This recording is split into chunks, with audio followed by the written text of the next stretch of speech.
Okay, this video is going to be about architectural lettering. This is the lettering that you're going to use on your poster that you're making for me regarding your kitchen design. Okay, and I'm just going to start out in right here.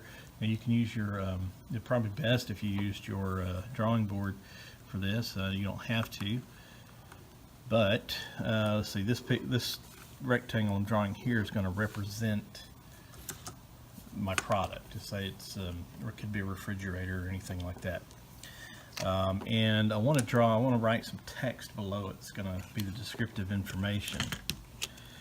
Okay, so what I'm going to do to make my text first is I want a gap between the product and the text itself.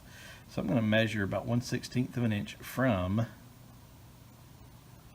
the bottom of the product. And then I'm going to measure 1/8 of an inch. That's going to be my text space. Now I'm going to have multiple rows of text, because there's several things that I want to include, or several pieces of information I want to include here.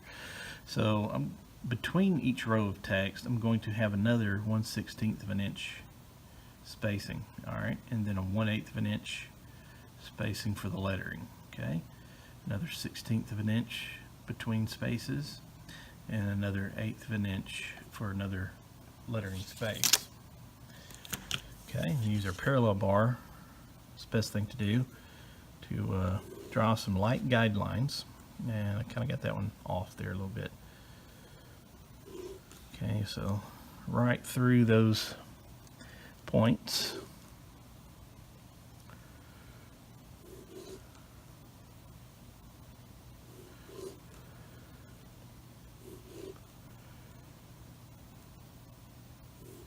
Okay, so I've got 3 lines that can receive text there.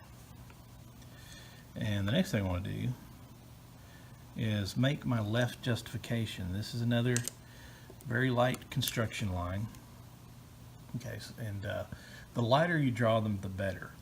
You'll see mine are a little bit darker here in the video. That's so that you can see them. But you want to draw these lighter than what I have here. But this right here would be my left margin, so I would start writing in 1/8 of an inch letters.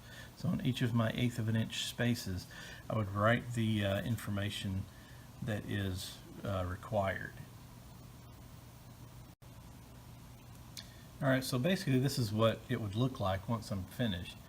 I've got the brand name up here on the top line, the model number, and I have the dimensions. And it's customary when you're writing dimensions like this, and you're writing these for a client who may not be familiar with how we do our measurements, as far as width and length and height, or width, height, and depth in this case. But it's customary to go ahead and put the letter that indicates here, such as 36 inch wide by 72 inches high by 32 inches deep.